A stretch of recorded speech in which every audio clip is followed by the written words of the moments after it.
This is a map of my life for the past 30 odd years. I started off as a software developer and I'm still a software developer. Um, Probably know most of the people on the call. Probably most of you know me, so I won't belabor this too long. Um, I'm a current employee of a company called Method R Corporation, and we have a very important partner here. Let's see my cursor with Sintra. Without whose help I wouldn't have some of the stories I'm going to tell today because we encountered some of them while on duty with Sintra. I will mention a couple things. There are a few books. You probably all know about the book from 2003 called Optimizing Oracle Performance, the O'Reilly book. The Mastering Oracle Trace Data book is a more detailed version of all the things I'm going to talk about today. If you're interested in that, you can find a copy at methodr.com. The PDF is considerably cheaper than the actual printed book, which you can find at Amazon. And what I've been working on in this COVID quarantine period is a new book that the working title is Thinking Clearly About Performance. I'm not sure what it'll be called, but it's not an Oracle book. It's just a book about performance of things, mostly computer things, but also applicable outside of our IT world as well. So I'm kind of excited about that. If you'd like to visit MethodR, there's a QR code there. I'll show that again at the end. So let me move in then. Since this is a talk about solving problems using Oracle Trace Data, I will talk for a little bit about Oracle Trace Data. So here we go. The feature that I'll be talking about is called Extended SQL Trace.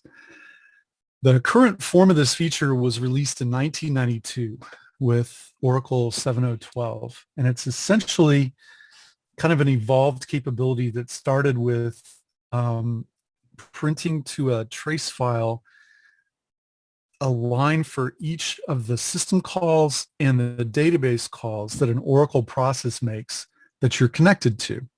So it started off as a thing that would print out SQL statements to a file, and that's why it's called SQL Trace.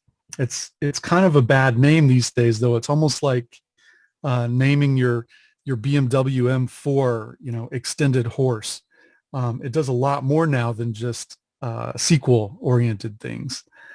But it's been around for 3 decades. It is a not always on feature, primarily because people are afraid of the measurement intrusion effect of turning it on and leaving it on.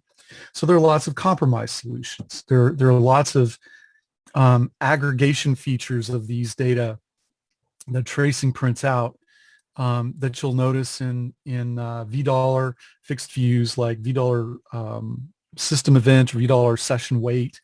You'll see like snapshots of these things in ash data. You'll see these data aggregated in hourly or quarter hourly form, whatever your AWR snapshots are.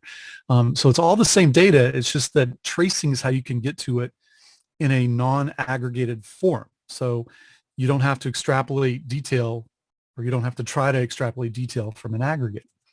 Now, there are 2 things that you can't get any other way. Number 1, I've mentioned, is the call by call detail. But number 2 is, and this is going to be prominent throughout my presentation, how important this is the ability to filter and group data by what we call user experience. Now, the user experience is exactly what it sounds like. It's when a user clicks or runs a report or starts some kind of a batch job, and then the duration that they have to wait for that particular click or batch job or report to fulfill, that duration is the duration of the user's experience with that program. So what we like to be able to do when a user has a problem with a certain type of experience is we like to be able to go and measure that experience in detail. And that's what tracing allows us to do. And it's unique in its ability to do that. Now, this had an alarming Zoom thing happen. So let me put that back. Okay. So the second page of talking about extended SQL Trace is that it's great for developers because it gives developers the rare perspective of how their code path progresses. Right? When we look at $, views while somebody runs something, we can kind of see these aggregations occur. Like somebody's doing a lot of I/O and we can see the I/O count rising quickly. between snapshots of VDOL or systat or sestat or something. But what developers like to be able to see is sequentially, as my code executed, what work got done, when did it happen, what were the parameters, how long did it happen, right? The things that you want to see as your code executes is what Trace shows you. Some more good news is that no extra licenses are required. You don't have to buy any packs or any extra options to use it. It's easy to administer. You basically just figure out how to get your files off the system, and that's it. You don't have to worry about high granularity grants and role definitions and things like that. And then developers typically don't need the always-onness that Trace typically doesn't give you, because developers have reproducible test cases, right? If a developer is trying to fix the performance of something, probably has a test case where anytime you want to see it run slowly, you can see it run slowly. Now, for database administrators, it's great too, because it gives you the ability to look at exactly what the users are feeling. And it gives you this power to close cases by being able to prove things instead of conjecture. And my colleague and I, Jeff Holt, has worked with me for a number of years. And this past couple of weeks, we've been working on a problem out in the field. And basically, the whole point of it is to be able to prove why something is happening. And we've kind of been shifting from trace data to system-wide aggregated data and AWRs and so forth. And I'm so spoiled by being able to use trace data that whenever I have to look at the system-wide data, I just get frustrated, because there are so many assumptions that you have to make about why the numbers are the way you're looking at them. Whereas with trace data, there's a lot less guessing. So the main thing that most people want to know when we mention tracing is, will tracing hurt performance? Because the last thing we want to do is to take something that's suffering already and slow it down even further by putting some kind of extra workload on there to require it to write out what it's doing as it does it. So this effect that I'm talking about is called measurement intrusion effect. And the answer is, tracing won't cause a noticeable difference to the performance of anything if you do it right. Now, in small print here, I mentioned the Dynatrace story. And that story is that there's a Fortune 500 customer that we served a year and a half ago. They had Dynatrace installed. Now, Dynatrace is a form of telemetry that allows you to see on a dashboard, like, how many times did somebody book an order yesterday and how long did they all take? Like, each one of them. You can see the order that Nancy booked at 12:13 took 2 seconds, and the order that Jorge booked at 2:14 took 0.145 seconds. And you can see everything with its just bare naked. You can tell exactly how long everything takes. We had a problem in which we needed for them to turn trace on for long periods for the entire database. And we thought, okay, we'd like to do this, but we don't want to cause you a measurement intrusion effect problem. So we asked them if they would please double check what is the impact of tracing going to be as measured through Dynatrace. Well, kind of to cut to the end of the story, we discovered that when tracing's turned on, nobody could tell the difference between how long things took. They still took, if you book the same 5-line order 6 times straight, they're not all going to take exactly the same amount of time. They're probably going to vary by 5 or 10%. And what Dynatrace showed was that tracing had less impact than the random fluctuations that you would see. So basically, if you gave somebody a list of response times and said, were these generated with tracing on or off, you couldn't tell. So there was essentially no noticeable measurement intrusion effect. And this is tracing an entire database at a Fortune 500 company for hours and hours at a time. So I'm no longer uncomfortable telling people to trace stuff in production. So I keep saying, though, not if you do it right. So I owe you a description of what right means. And right means 3 or 4 things. Number 1, it means you have to plan, right? There's certain database parameters that you have to set. You need to make sure that you've selected the right tracing level. You need to make sure that you're tracing to a device that has sufficient storage capacity and sufficient I/O per second capacity. you need to test to find everything that might go wrong. Right? One of the things that's fairly common for people to have go wrong is they'll trace and they'll be, oh, we caught the thing that only happens once a month, and now we've got the forensic data that we need to go figure out why this thing took so long. And then when you open the trace file, you discover that it's been truncated to 10 megabytes. And most of the data that we hoped was there isn't.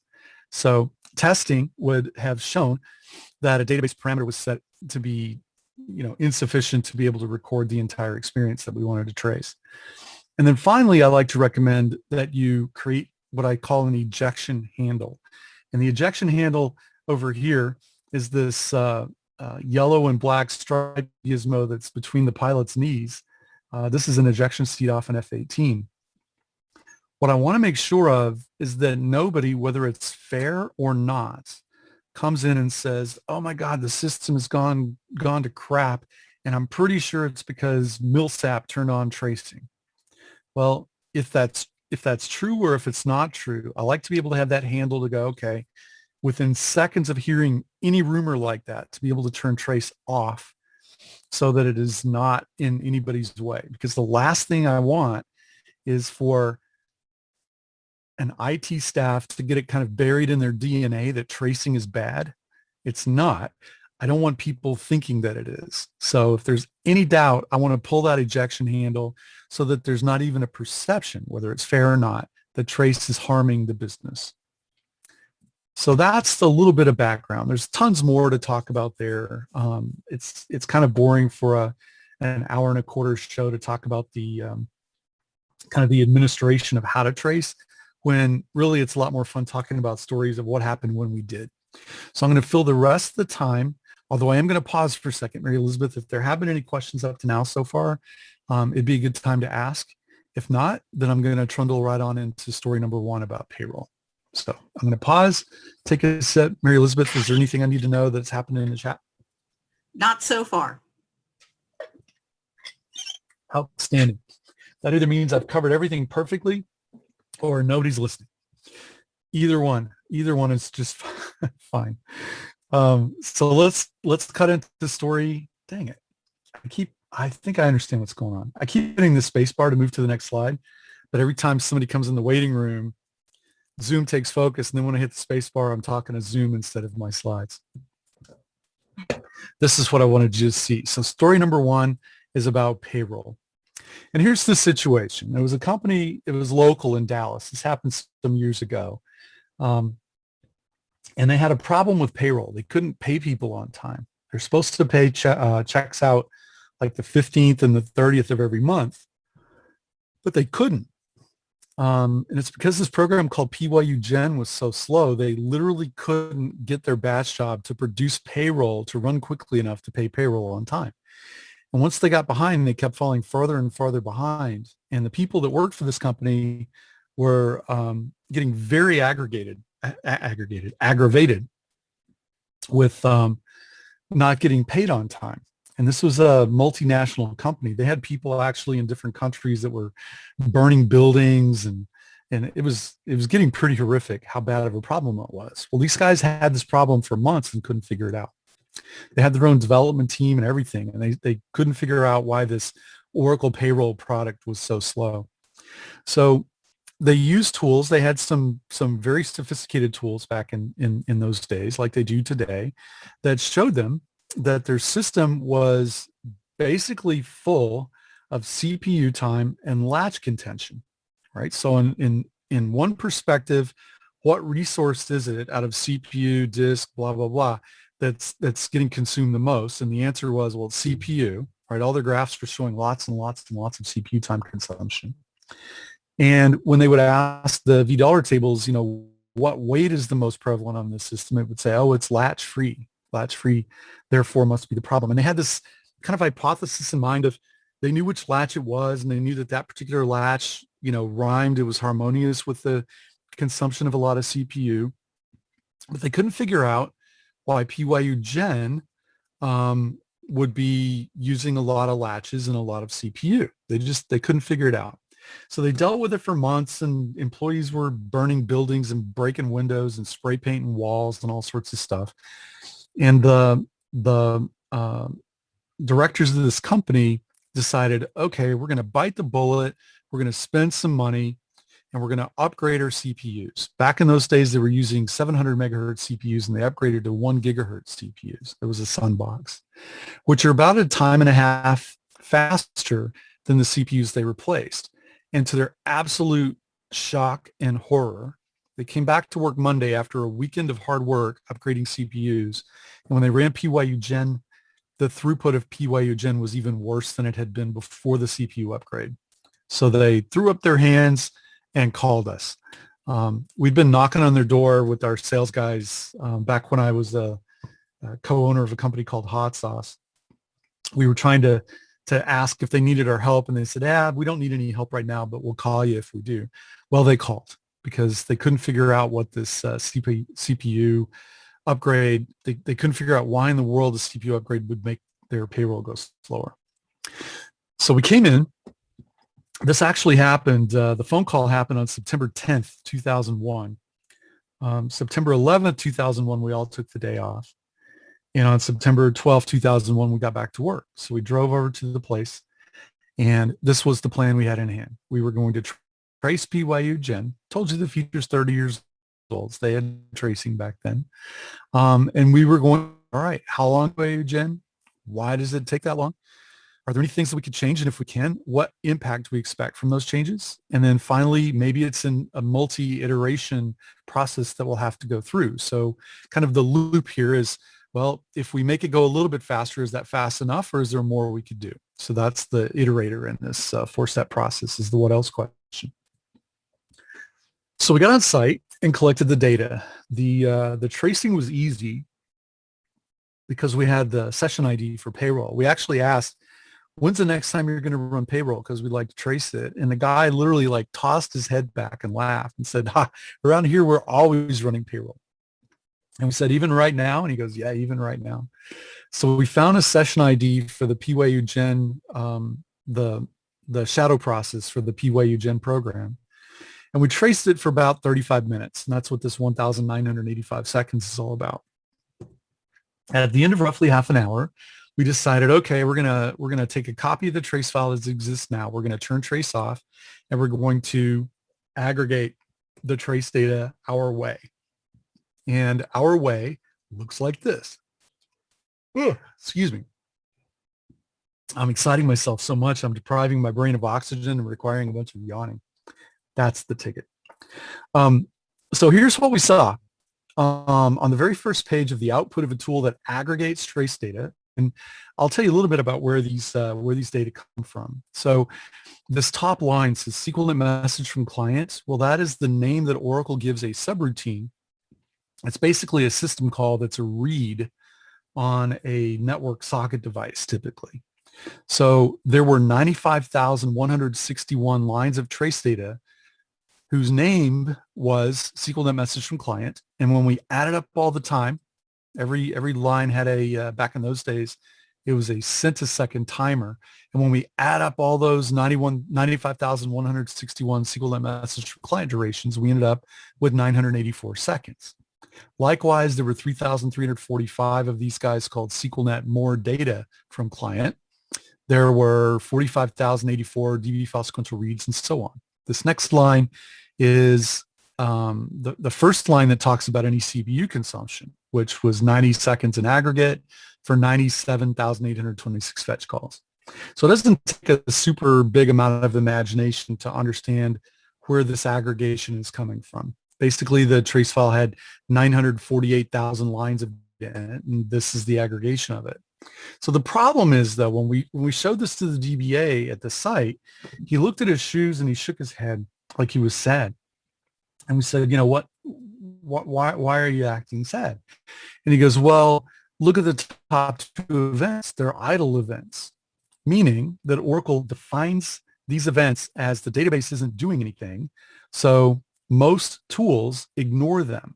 These two events called SQLnet message from client and more data from client didn't show up at all in the tools that these guys were using to see how the system was spending its time, because sort of universally, these two events are regarded as the database is idle, so who cares? So Jeff and I think, said something to the effect of, well, but this is different because we collected your data differently. This is, you agree that payroll ran for 1,985 seconds? Yes. Okay, well, 70.7%, and that's the sum of these two numbers. 70.7% of that time was spent doing these things that you're saying we should ignore, but we can't ignore them because that's where 70.7% of your time went. So we actually have to figure out, why were there 95,161 of these taking place? Now, what I didn't tell you is when we walked on site, the people at this place did the standard normal thing that you do. We went to a conference room, we put our bags down, we sat down. They asked us if we wanted coffee. We said, no, let's, draw the picture. And they drew the picture on the board of the system. The system is on the third floor. The DBAs are on the third floor. The users are on the 22nd floor. Here's how they connect. Here's the concurrent manager. Here's how PYUGen connects to the database and so forth. And so when we saw this with that picture in mind, Jeff Holt saw this number, the mean of 10 milliseconds, that's 0.010 seconds, and said, hey, I thought in the picture you showed us, PYUGen was running on the same database server as the database. And they said, well, it was. He said, well, that's too long of a time for a round trip to take between two processes that are on the same server. I'm getting ahead of myself just a little bit, but let me show you the next page. So the company had thought that their problem was latch free and CPU, but when we expanded this aggregation out, right on this page, I'm showing you just the top 4 lines, and then I'm saying there are 18 other things that don't really matter much because the aggregation of all of them take less than 11%. But if I show you the whole entire thing, you can see here in position 8 is latch free, which did take 23 seconds, but 23 seconds is only 1.2% of 1,900 seconds. And latch free wasn't really a big problem for payroll. If we were to get rid of this 23.69 seconds completely, it wouldn't really have made a very big difference. It certainly wouldn't have resulted in a successful, oh, thank you guys for helping us out, kind of a consulting engagement. Look at CPU on lines 4, 5, and 6. I think I've got an affordance here to highlight those. These CPU time consumptions in the aggregate only amount to 12.6% of the total time. PYUGen didn't use a lot of CPU to begin with. So latch free, as I said, is absolutely not the problem with this 1.2% behavior. Neither CPU nor latch free was particularly a big payroll problem. So it's good that we're looking at payroll, because we were never going to make payroll faster by increasing the CPU speed or reducing the number of latch-free events. The only way to make payroll faster is to manipulate either the red number here, the 95,161, or this mean call duration. Right? The way that these numbers came into existence is this is the number of lines of trace data that said there were SQLnet message from client calls. This is the total amount of time spent. When I divide the total amount of time spent by the number of calls, I can get the mean duration of 10 milliseconds. The only way we can make this top line of the profile faster is either by making there be fewer calls or by making the individual calls faster. Now, PYUGen was an Oracle program. We had no control over the source code. There were no parameters that allowed us to define how many network round trips this thing was going to make. So there was no real leverage that we had over this 95,000 number. But we did go and look to see, well, how is your network configured? And we found out that, and actually I've got a slide that says what I just said. But what we found out was with a quick test is that 10 milliseconds was indeed more time than should be spent doing a network round trip. And we discovered that we could save, and this is a test that Jeff did with the DBA while we were there, that if you connect using the protocol equals IPC instead of protocol equals TCP in the tnsnames.aura file, then you can save about 9 milliseconds per SQLnet message from client call. So that will affect this number here and do, create an improvement in the performance of PYU Gen. So the thing that we want to do before we make a change like this, though, is to predict what are the consequences of our proposed action going to be. And it's really easy to put this kind of a thing in a spreadsheet and say, all right, so the original data are down here, right? The SQL net message from client that took 984 seconds. I've just transcribed everything from the aggregation output into the spreadsheet. But what I can do is I can make these cells input cells and say that the number of seconds is equal to the count times the mean duration per call. And by doing that, I can see what would happen if I eliminate about 9.8 milliseconds from this number here and 9.8 milliseconds from that number there. So by doing the arithmetic, and in Excel, it's really easy to do. Here's what happens. And let me do that again. So keep your eye on this number here. It's going to go from 10 milliseconds down to about half a millisecond, which is the amount of time that we discovered we could get rid of by using the right protocol adapter. And likewise, look here. This number was 125 milliseconds, and if we remove 9.8 of those, we end up with 115.4. But the cool thing is, look at how these numbers have plummeted, especially this one here. It started out at 984 seconds, and by eliminating 9.8 milliseconds per call, we can make that number go down to about 50 seconds. And if we do that, then the total duration of 1985 seconds is going to fall to roughly half, to about 1,000. So that was our forecast. And normally what we would do is take a before trace and profile it to be able to see what the baseline looks like. And then we would normally trace again after making the change in production and then compare the two profiles. What we expect to see is about is for this number to drop from 1900 to about 1,000, which would essentially cut the response time in half and double the throughput of this payroll run, which would allow them to catch back up and keep ahead of schedule with respect to paying people. However, since this was just a sales call and we didn't get to stay there for a week, we only were there for about 3 or 4 hours. We didn't get to see the after profile because they had to run our proposed change through their entire change control process, which took about a week.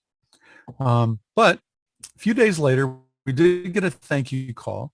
The change had cleared change control, and our prediction actually came to fruit. It's caused the response time to drop by roughly 1/2, which caused the throughput to roughly double, and that caught them up with payroll. So it's kind of a cool story. We solved it by looking at payroll instead of looking at the system-wide aggregated data, right? Obviously, the system had a different kind of a profile, if you let me call it that, than the payroll program had itself.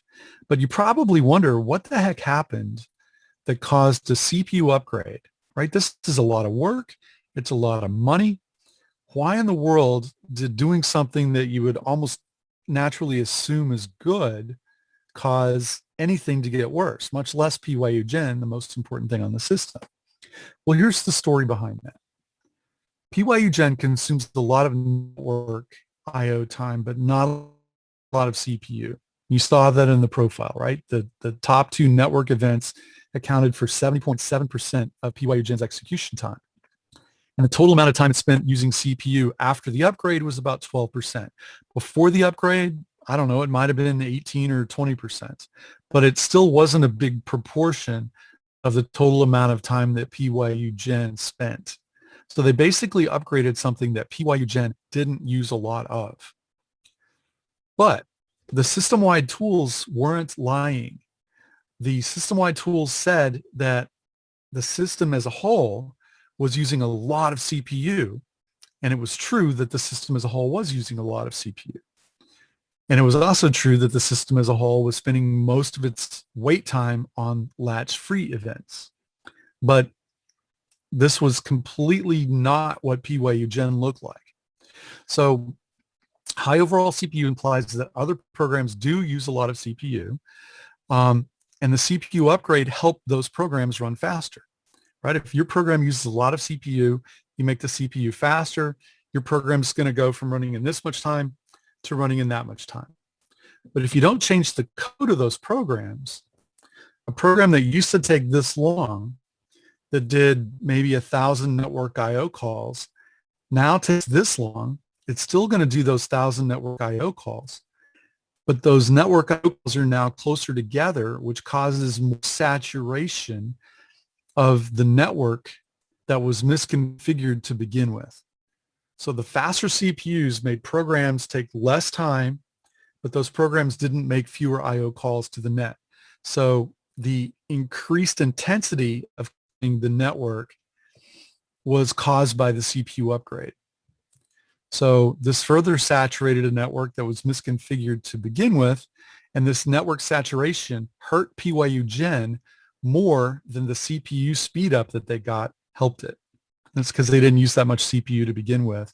They did use a lot of network to begin with. When the network got worse, PYU-Gen got net worse. So a quick recap. Mary Elizabeth, this is a warning shot. I'll ask you again if there are any questions after I do this slide. So there was a huge business problem with payroll. They went months with no relief while employees in the business suffered.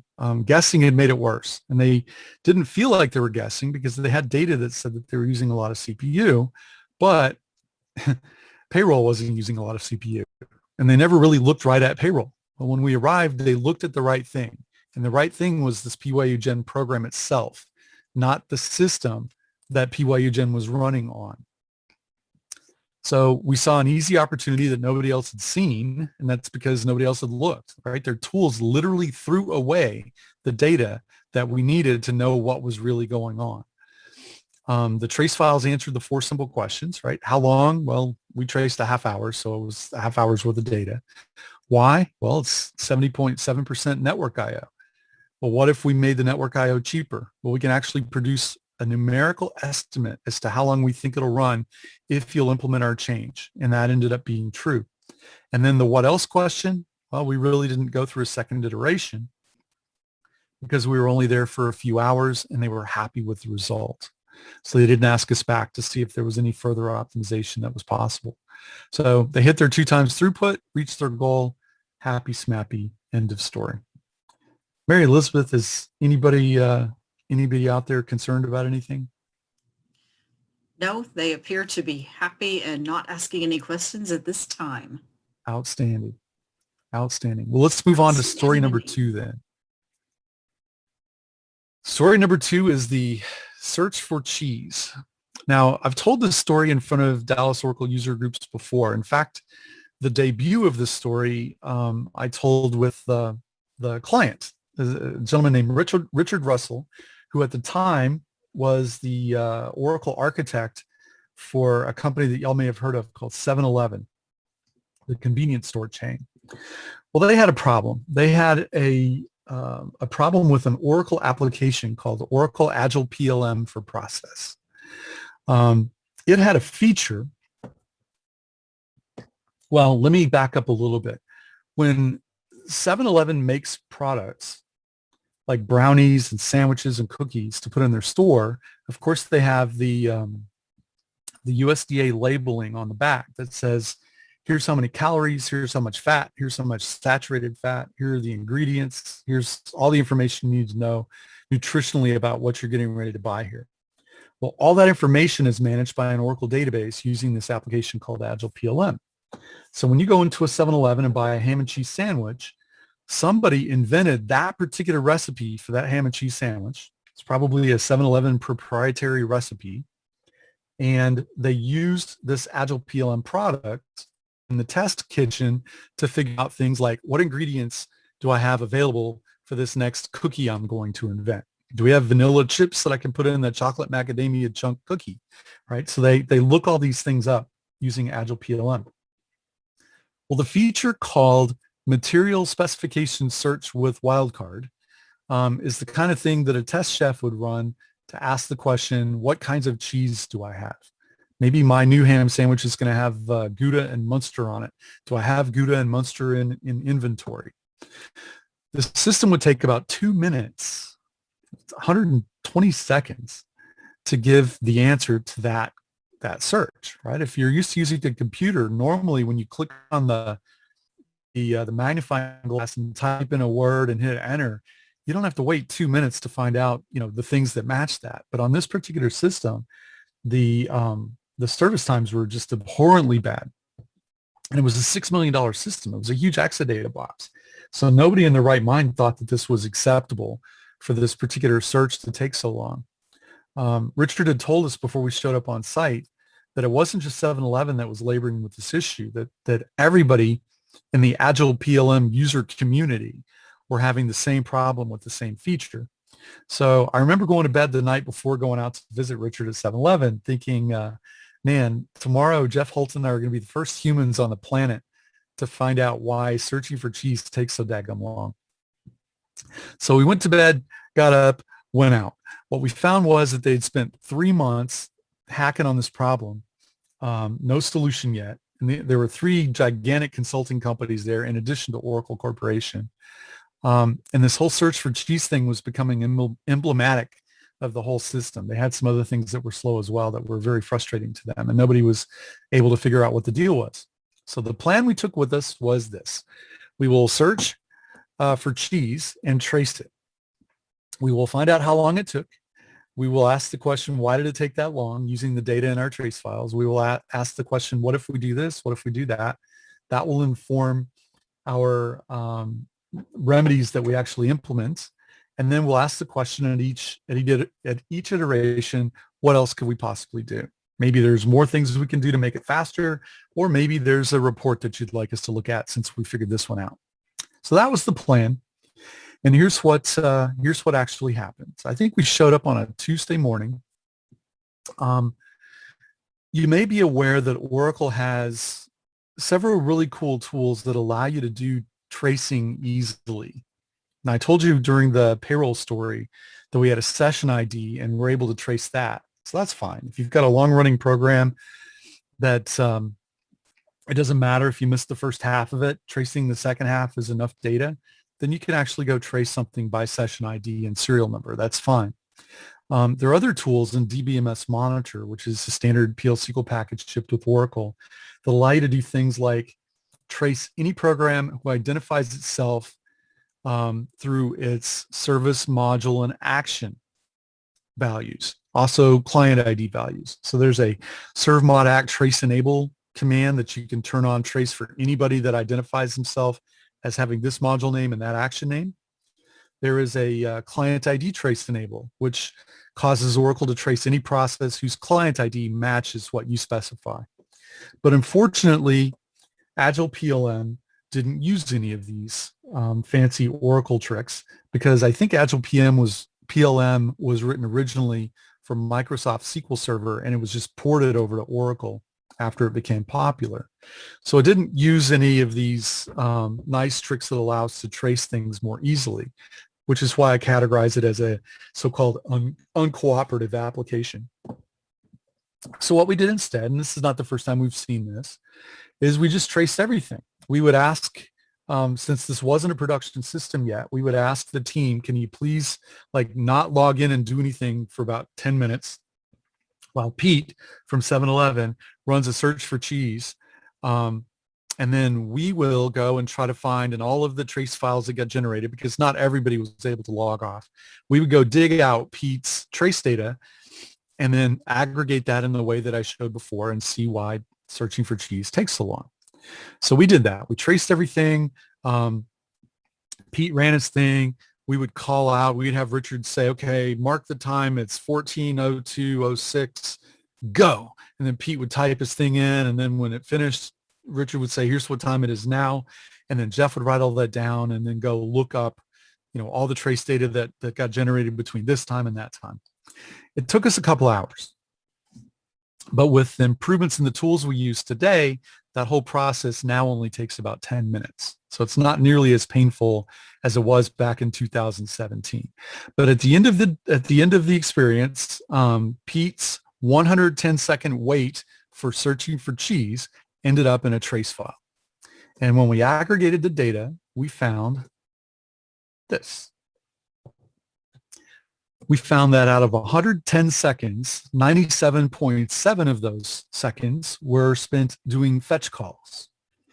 Well, How instructive is that? I mean, we're searching for cheese. We're fetching data about cheese. So it's not too unexpected, I hope, that we would be spending most of our time fetching data. So is it excessive or not? That's a good question. And we can't tell from looking at this page. I'm going to foreshadow a little bit and point out this number here. The number 2 time-consuming event in this profile is parse calls. Why in the world would searching for cheese require 3,330 parse calls that take 8 seconds? Well, that's a good question too, but it's not the first question we should answer, because the first question we should answer shouldn't be the 8%er. It should be the 90%er. So there's not a lot of detail behind this. So what we did was we aggregated a different way. We basically took the same trace data, but instead of grouping by subroutine call name, we grouped by statement, SQL statement. And this is what we got. So I want you to notice something. This 110.199.907, that's the same number as here, which again, it's the same exact data. It's just grouped differently. So it's grouped this way on this page and it's grouped that way on the next page. And the next page shows the SQL perspective. Now, this is where things started to get really interesting, because Pete and Richard both said, hey, I recognize that GSM formula stuff. The GSM formula, GSM material, select thumbnail, those are all important queries in Agile PLM. The red one, though, we don't have any idea what that is. Select executions and a fetch count, blah, blah, blah. What in the world is that? And it's the right question to ask, because that's where 97.6% of our time is gone. Well, what we discovered was, and you can see it here in this output, this particular statement appears in 10 different cursors in the application. But again, nobody recognized it. Well, aggregating yet a different way, and it's actually aggregating the same way, but sorting in a different way. What I've done here is I've just sorted by SQL statement. On the next page, what I'm sorting by is the parent-child relationship between SQL statements, which we can glean from the trace data itself. So what you see here is that this select executions and to fetch count and blah, blah, blah is a child. You can see it's a child because of the indentation of one of those blue queries. It's also a child of the second blue query, and it's also a child of the third blue query. It's not red here because it doesn't take a significant amount of time. Only the things that take a lot of time are red.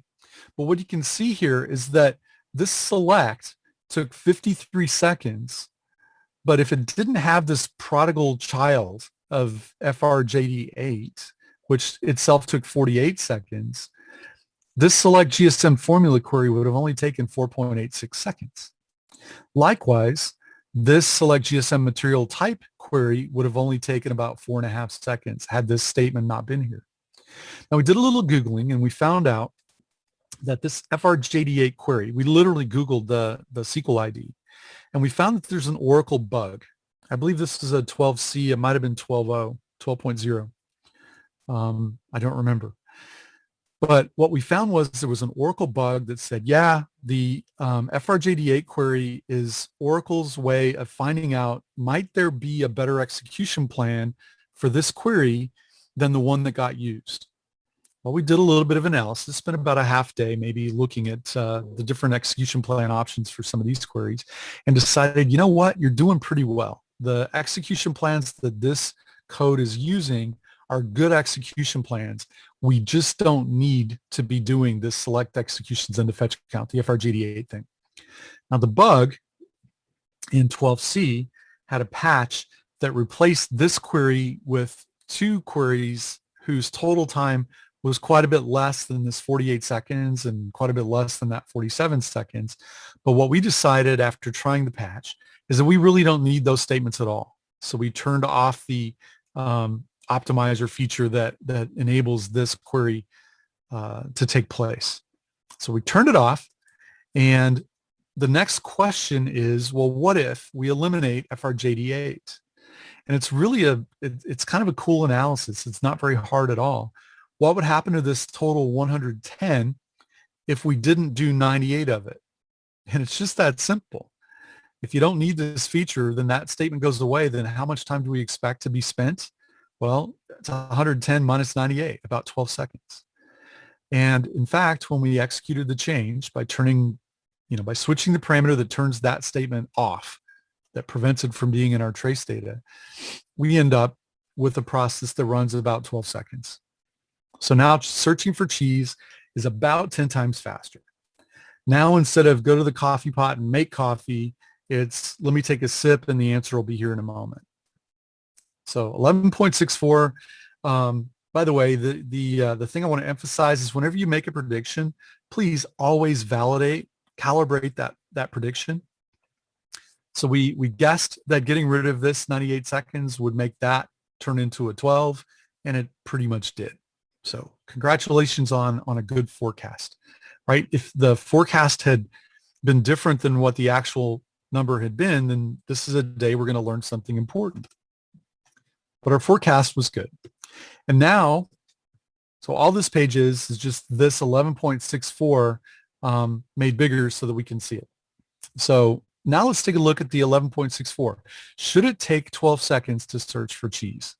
And now the answer that I foreshadowed is at the top. Well, 881 parse calls to search for cheese, right? We got rid of a bunch of parse calls by getting rid of FRJD8, but we still have 881 left. And it's still 7.8 seconds of our time. So now it's really important that we figure out why are all these parse calls taking place. So the parsing was always there. It just wasn't dominant until now. Well, something that I didn't show you on the other, that I hadn't shown you yet until now. I don't guess I need to apologize. It's the first time I've shown it to you.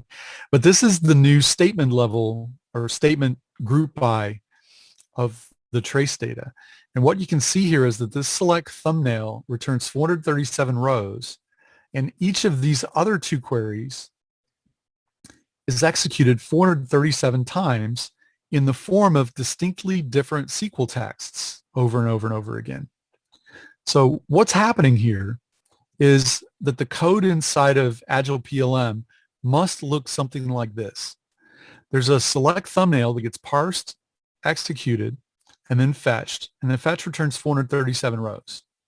And then for each row in that result set, 437 iterations, what's happening is Agile PLM is constructing a query that says select GSM material, blah, blah, blah, where UUID equals a quoted string.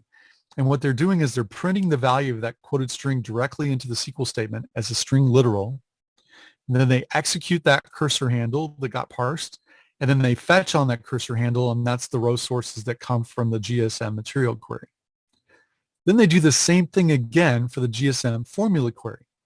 There's a UUID that gets printed right into the SQL statement as a string literal. That statement is parsed, exact, and fetched. And then whatever the results of row source 1 and row source 2 are, those get used and the program continues. Well, this is where 875 parse calls come from.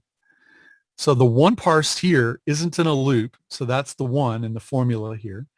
And then for each iteration, 437 iterations through this loop, there are two more parse calls.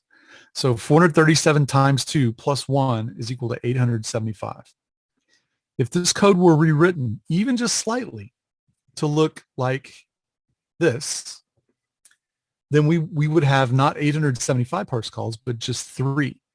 So notice the C3 thing is exactly the same as it was, but inside the loop, there are no longer any parse calls.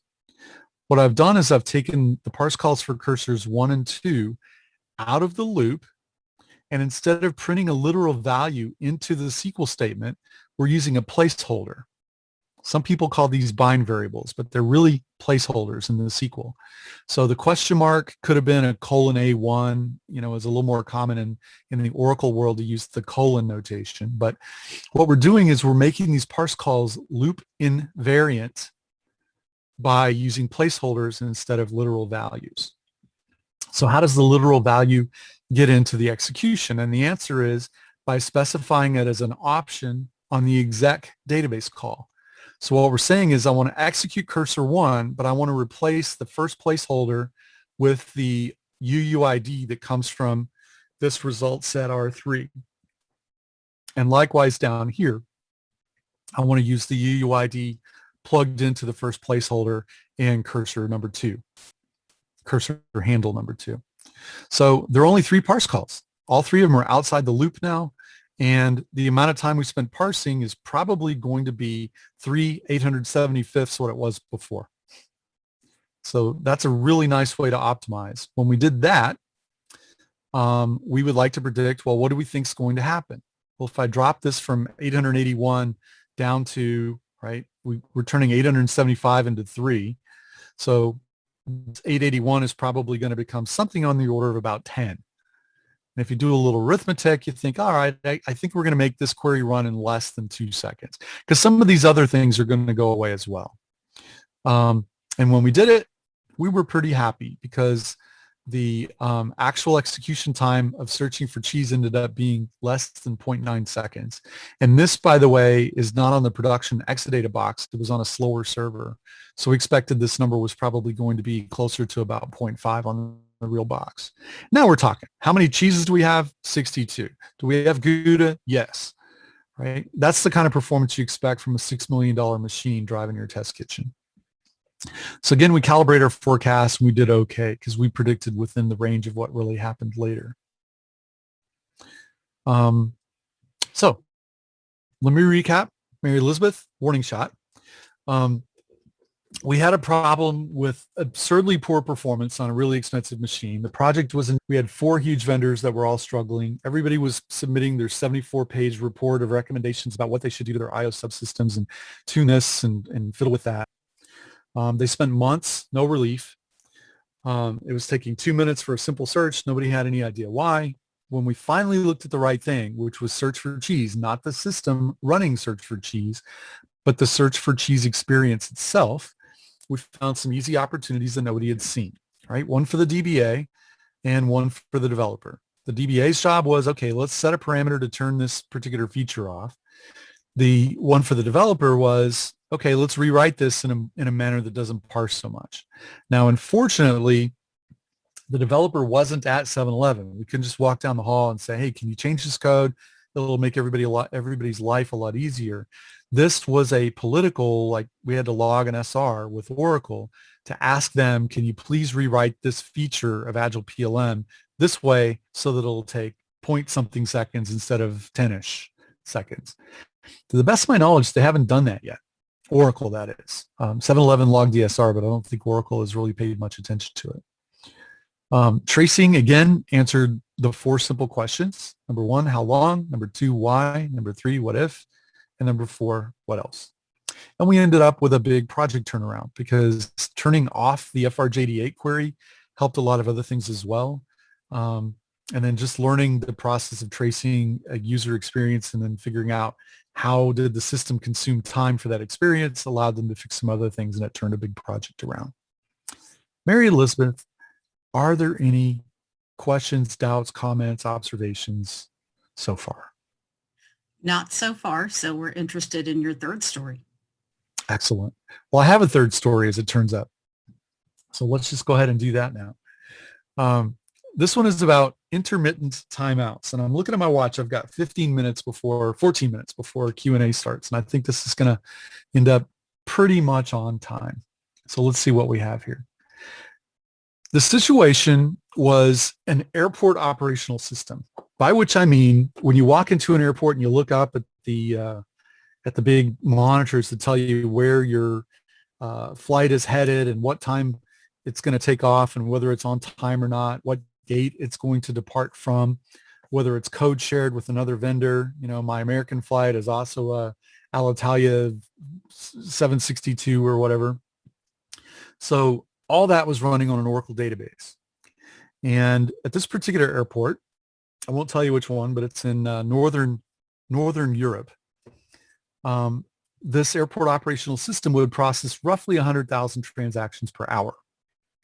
Now, roughly 10 of those transactions would time out. And a timeout is defined as when the application makes a database call, but the database takes more than 5 seconds to respond to it, then the application times out and it tries something different.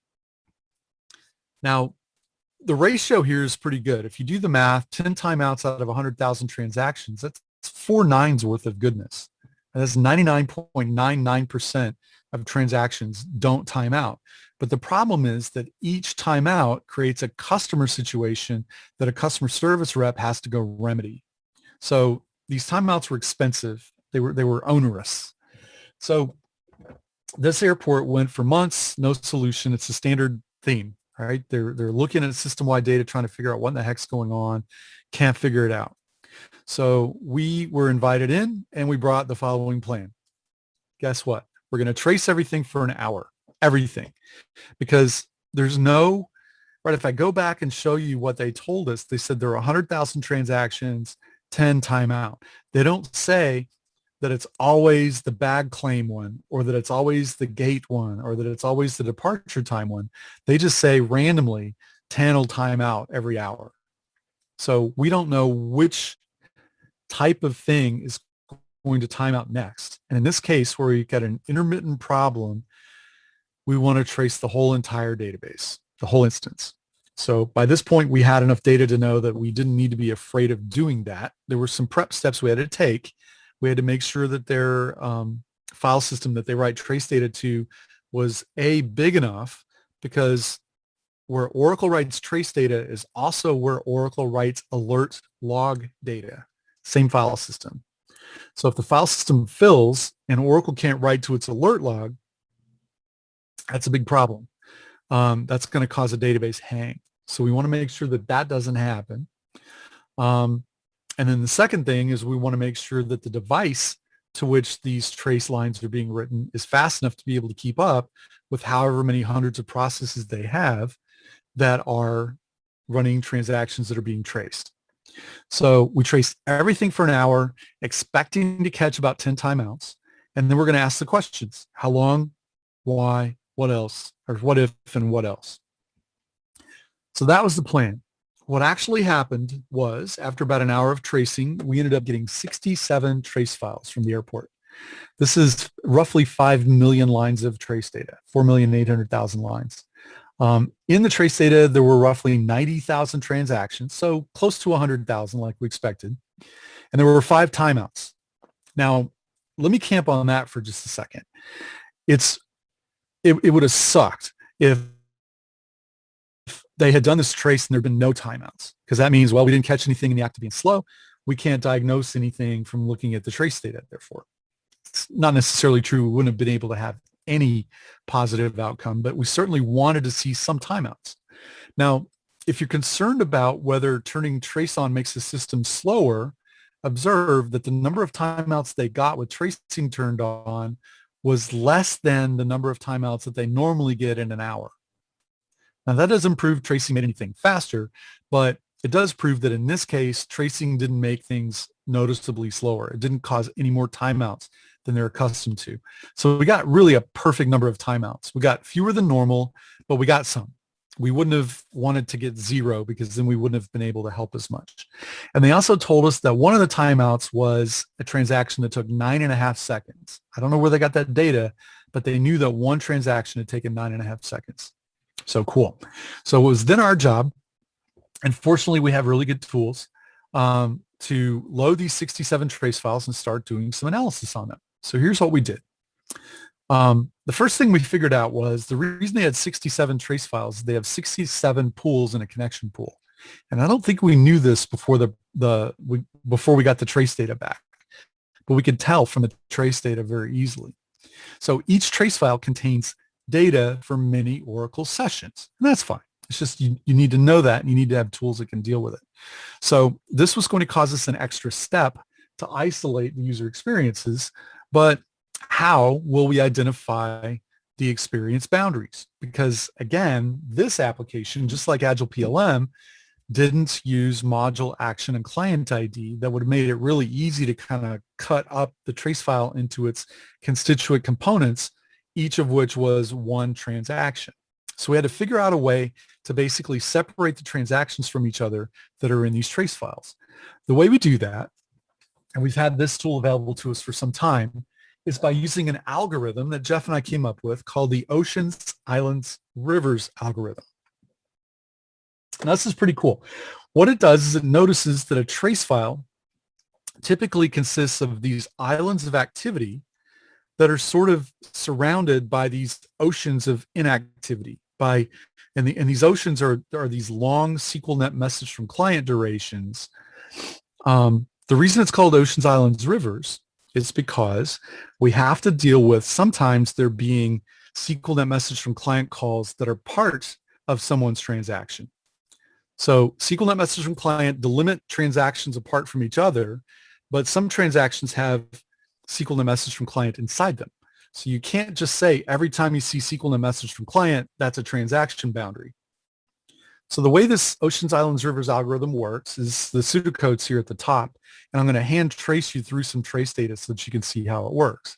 And I'll do that now. So the island ID for a long SQLnet message from client call, and what is long? Well, I am saying for this example that a long SQLnet message from client call is 10,000 microseconds or more. So that number is expressed in the same units as that number. So basically, if this number is bigger than 10,000, which it is, then we're going to hit this return of a negative line number. So the algorithm says return the negative of the line number if the name of the call is SQLnet message from client, which this one is, and its elapsed duration is bigger than 10,000, which it is.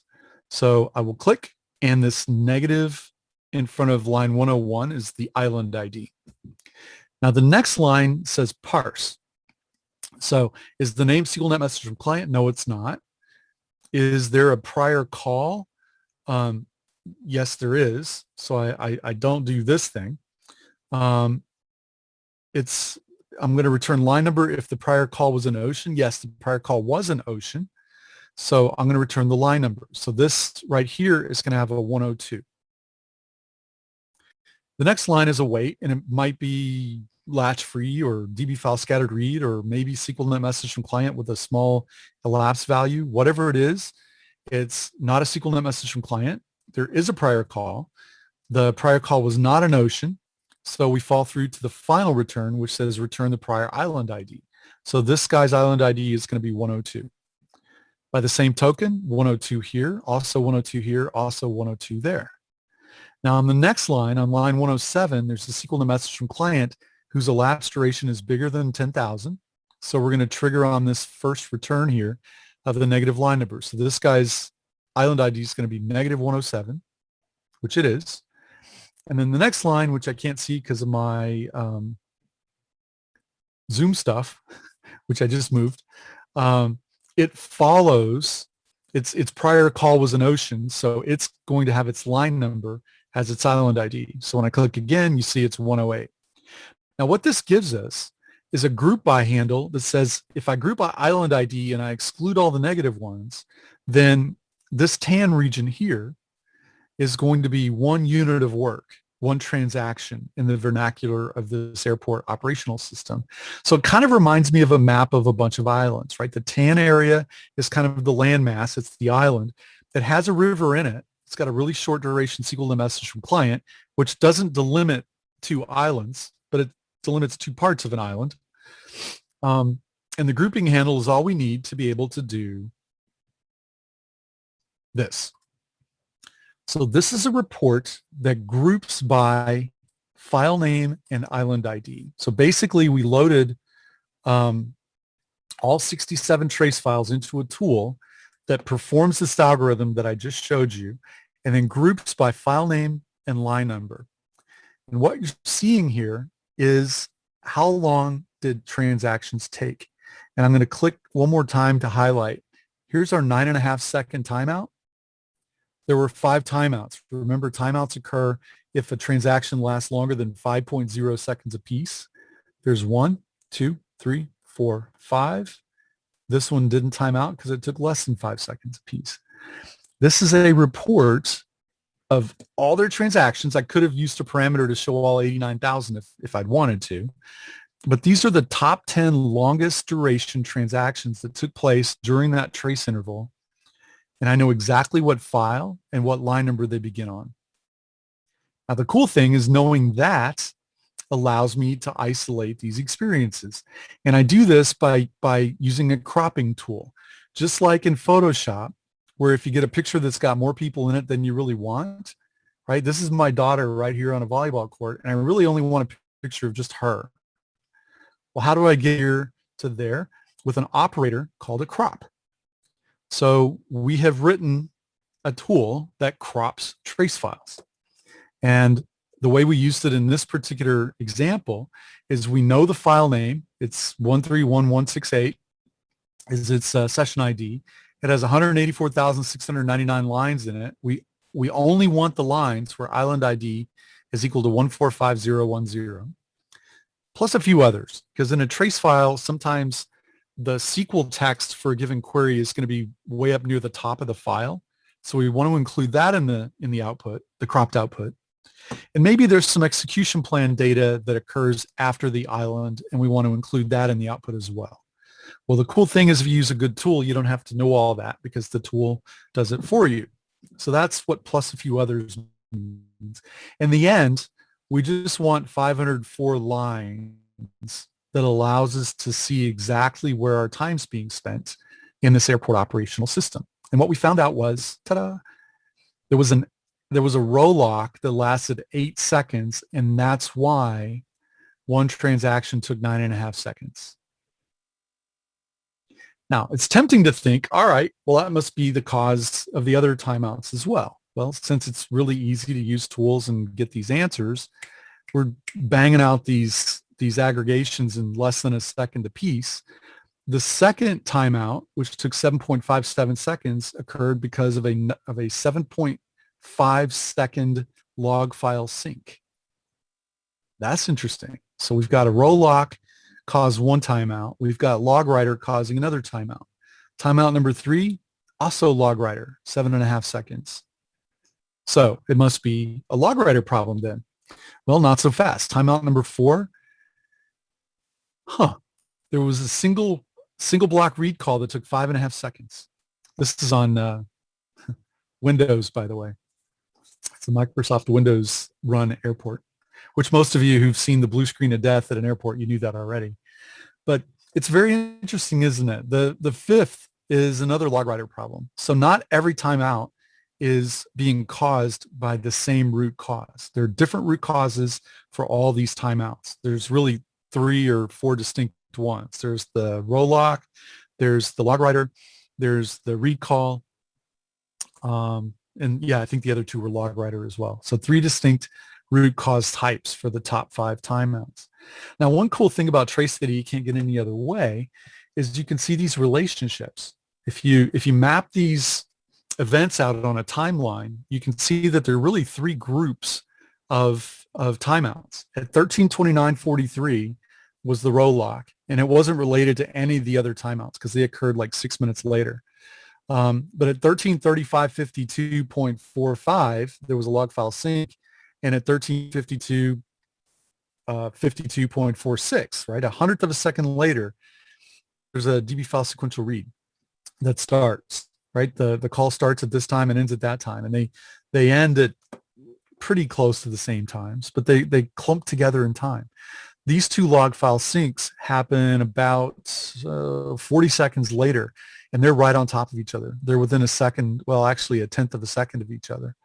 So this is all data that we use to go diagnose, further as to what was going on. But by this time, we've got exactly the data we need to go figure out what to do, right? The row lock is because somebody wrote some code that allows there to be latency between an insert, update, or delete and the commit that follows. It's just bad code that allows that.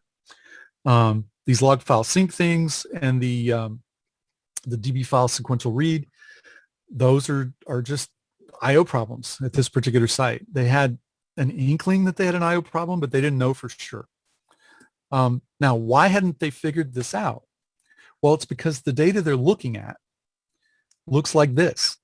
All the SQLnet message from clients thrown away. So if they'd had a problem like payroll had, they would never have been able to see it. And you look at these data and you think, who in their right mind is going to look at this data and go, you know what, this one thing that took 0.5%, I bet my career that this thing is the cause of our worst timeout. I mean, you'd have to be a lunatic to believe that, right? You're going to go to your boss and say, okay, on the basis of this data, I am going to claim to you that we have a severe lock problem and a severe reading problem. It's going to go, we don't have a severe reading problem. Our average read duration is 9 milliseconds. That may be a little bigger than I expect, but it's not that bad, right? You're not going to win that argument with this data. You're just not. So the recap of this, and I've gone a couple minutes over, but I think we started 5 minutes late. So I'm going to claim on timeness so far. We had an intermittent performance problem, and the intermittent ones are hard to catch because we don't know what's going to go wrong next. And it's really hard to see them in aggregations because when you've got a 99.99% success rate, then your aggregated system-wide data is going to all look pretty good, right? Your little tiny problem that's big to somebody, but there's millions of somebody's, it's just not going to show up in your aggregated data. So only 1/100% of transactions were timing out, but of course the 10 timeouts per hour were causing them to have a customer relations problem. And they went for months of not knowing why. It's because they couldn't catch the problem in the act. So they finally looked at the right thing, which was individual transactions, not the system that's running those individual transactions. They traced everything. They saw no perceptible measurement intrusion. They didn't have just one kind of problem. They had at least 3 problem types and some possible interrelationships between the problem types. Right? The DB file sequential read may be slow for the same reason that the log writer was slow because of an IO problem, for example. And then we helped them find opportunities that nobody had seen. And really nobody had seen them because nobody had looked in the right way. So let me go wrap it up. What I hope you'll remember from all these words I've said today are the following. Number one, there's a simple process for solving performance problems, and it begins with looking at it. It's like look at the right it. If I tell you I broke my finger, I don't think the first thing you should do is a full body CAT scan, right? You need to look at the finger. If somebody is, I can give you metaphors all day about this kind of thing, but look at it. And the right it is the it that then like a common sense normal person would look at. My thing's timing out. Well, let's look at the timeouts. Payroll's running slow. Well, let's look at payroll. Not at data about the machine that runs payroll, but payroll specifically. So look at it and make sure the it is the right thing. And then step 2, it's really simple. We answer the questions, how long, why, what if, and what else. It's exactly how we solve performance problems at home.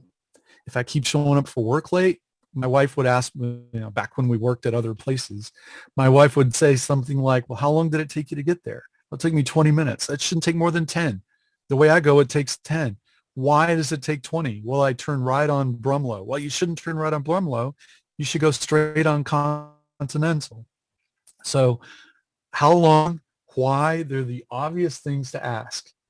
My phone is ringing. And then, all right, now that we know why, well, what if we change something? What is it going to do to the profile? What will change in the profile of how much time this takes if I go straight on Continental instead of turning right on Brumlow? What if I turn the SQL statement off? What should I expect then? And then the iterator is what else? Maybe it's a multi-step optimization process. Maybe I need to optimize further the thing I'm looking at. Maybe I need to shift my attention to something else and go optimize that. Tracing makes this process, the simple process of looking at it and answering these 4 questions, possible. And then tracing helps you solve problems that you won't solve any other way. Now notice I didn't say can't solve any other way, but normally everywhere we go, people have tried their best and they've used the kind of data that they've been taught to use, which is the system-wide type stuff. And you can fix problems that way, but sometimes you have to be a little bit lucky to do so. So tracing helps you identify and quantify performance improvement opportunities. And by the way, Oracle's tracing feature is decades ahead of its time. There are telemetry standards going into place now, like the open telemetry groups and things like that that are doing a lot of work on how to create tracing for all kinds of different things, not just databases, but all kinds of different applications. And Oracle did a bunch of stuff right way long before all the formal mathematical definitions of how tracing really ought to be implemented these days. It's a fantastic feature. The price is right. It's widely underrated. It can do all sorts of incredible things for you that you may not realize. So hopefully these stories have brought to light some of the things that you can do that you probably wouldn't do any other way. And then finally, I mentioned before that I'd show you my QR code for Method R Corporation. If you have any questions, if you want to get in contact with me, I'm going to be here answering questions for a few more minutes. But if you want to take anything offline, you can reach me, info@methodr.com. My mail address is cary.milsap@methodr.com. And I'm happy to take any questions. So Mary Elizabeth, I think you probably want to open the floor now. I'm sorry I ran a little over, but here we are, and I'm ready to take whatever questions are ready to be shared. Well, Cary, thank you so much. Excellent presentation as always. If anyone has any questions, can you please put them in the chat?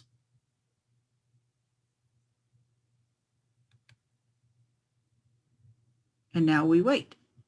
And now we wait.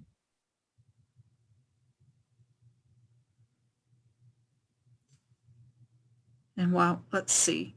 All right, Rich Enderly wants to know, any tips on how to slim down the large number of trace files in a trace all situation? Yeah, my answer to that is it takes a lot of like crazy patience to go through them by hand and discard stuff. The couple hours that Jeff spent at 7-Eleven trying to weed out Pete's execution of searching for cheese really began with, okay, what time, let's say Pete's search for cheese was from 10 o'clock until 10:02. Then we take any trace file that ended before 10 o'clock, discard those. Any trace file that began after 10:02, discard those. Right? So it's just a winnowing down kind of a process by hand. And then from there, you can imagine what it looks like, right? We're trying to find out, okay, what times are represented within a trace file, and does this trace file contain any of the interesting stuff that Pete just did? Some of that is recognizing SQL statements. Some of that is some of that is having a tool that tells you, here's what time this line of trace data happened, because not every line has a timestamp. They've got a TIM value, but that TIM value only maps to a timestamp. It isn't human readable. So my bottom line answer is all that becomes a very simple 10-minute process if you have tools. And we've done this so many times. We have tools that are specially crafted to take these problems off your plate. Right? And as I mentioned, it took us about 2.5 hours back in 2017 to get to Pete's search for cheese data. Today, we've simulated that engagement again using newer versions of our tools, and it takes about 10 minutes now. We just say basically, here's 100 files, and I only care about the ones that have activity between 10 and 10:02. What files do I have now? Okay, let's bust that up into different transactions. Now, how many of those files can we throw away? Because a lot of transactions that ended before 10, even if the trace file contains time between 10 and 10:02, we can throw most of the file away if we break the file up into pieces, right? So it's a very methodical process now, but it's a very tedious process if you do it manually.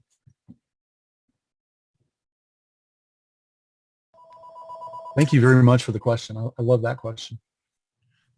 All right, so it sounds like there is benefit to having good tools. Does anybody else have any questions? Please put them in chat if you do. Now we wait some more. So while we're waiting, Cary, what's the best thing? Wait, I was about to ask you a question, but never mind my question. David Sorgi has a question. David Sorgi would like to know, what is the best method for tracing a session that is already? If a session is already in flight, there's a procedure in DBMS Monitor called DBMS Monitor start trace in session. Let's see, session trace enable. And session trace enable takes a SID and a serial number as arguments. So if you know in VDOLR session what your in-flight session ID and serial number are, then you can specify those to DBMS Monitor session trace enable.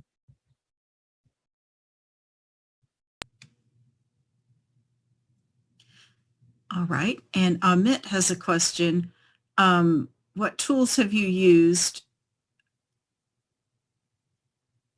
Well, maybe I don't understand the question. This is what it says. Tools you have used and another tool / way to interpret these gigantic traces. Got it. And I'm going to look at the chat too, just so I can see it as well. Back in the old days, this is early 2000s, Jeff and I used to use TK-Prof. What we found was that TK-Prof leaves a lot of data unprocessed that we really want, like, for example, the parent-child relationships between SQL statements, even the parent-child relationships between calls. Because, for example, a fetch can have inside of it a DB file sequential read, and TK-Prof counts them as separate. So you end up with this double counting problem. The fetch took, say, 10 seconds. The DB file sequential read took 2 seconds, and basically TK-Prof adds them together to make it look like a 12-second thing, whereas the 2 seconds should have fit inside the 10 seconds. So TK-Prof left a lot to be desired, which caused us to write some tools while Jeff and I were both at a company called Hot Sauce. And we have since gone light years beyond where our Hot Sauce tools were in creating a bunch of stuff that basically is a user interface into which you can load tens of thousands of files. They will process literally thousands of times faster than TK-Prof and give way more data back than TK-Prof can give back. And so we pretty much packed all of our eggs into the basket of making the best trace infrastructure that we can. And we basically have now is not just a thing that processes a trace file, but a thing that can help you manage thousands of trace files. And the information about that is in this QR code that you see on the screen. Okay, so that's another nod toward having the right tools for the job. Does anyone else have other questions? And while we're waiting for that, I'll take another one at my question. Cary, what's the best thing that's happened to you this week? The best thing that's happened to me this year, talking about the whole COVID thing and all. Is that your question? It was this week, but you can scope it however you want. I didn't hear you said this week. I'm basically just making sure I get the question right before I start answering. So what's the best thing that happened to me this week?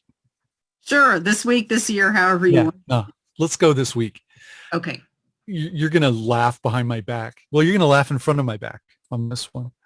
But I've had VM nightmare hell for 3 years, where every time I need to go demo a product, we have an extension for SQL Developer that I have to have SQL Developer running. I have to have a VM with an Oracle instance running in order to demo our product, right? And I've just been in hell for like 2 or 3 years because I don't understand VMware, I guess, well enough to get the network configuration stuff just right. And it seems like I'll get it working and Jeff will help me for hours and hours and we'll get it working, but it's brittle. And like the IP address, we can't figure out how to keep a fixed IP address. So it'll change. And 6 months later, I go back in to do something and I can't connect. And it's just literally been hell. Well, yesterday, with Tim Hall's encouragement, I wrote Tim a note and said, dude, I got this problem. It's such a mess. And he said, yeah, clean it up. I told him I tried VirtualBox a long time ago, but I didn't really like it. And he said, try it again. You might like it better. So I went and I got the developer pre-installed Oracle 19.3 VirtualBox VM. I downloaded it, put it on my Mac, and with one exception, I had to do some relearning about PDBs and CDBs. But once I did that, it took me a total of about 12 minutes to completely clean off my laptop with all these old VMs. You know, I have 10.2, 11.204, 18C, 9.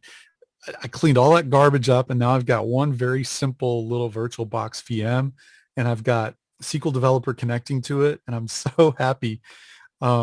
Even though it's like the stupid, simplest DBA thing you could possibly imagine, I'm just not really a DBA anymore. I'm so proud of myself that I got that all running. How do you like that? Sounds like a victory to me. Yes. Well, Cary, Thank you so much for presenting today. Hey, it's my pleasure. I appreciate your asking.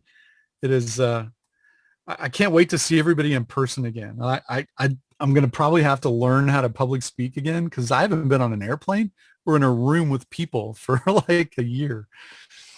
So it should be interesting to see if things return to normal, and I hope everybody out there is safe and healthy. Yes, likewise. Well, thank you so much. And Cary, I think there's some additional questions. So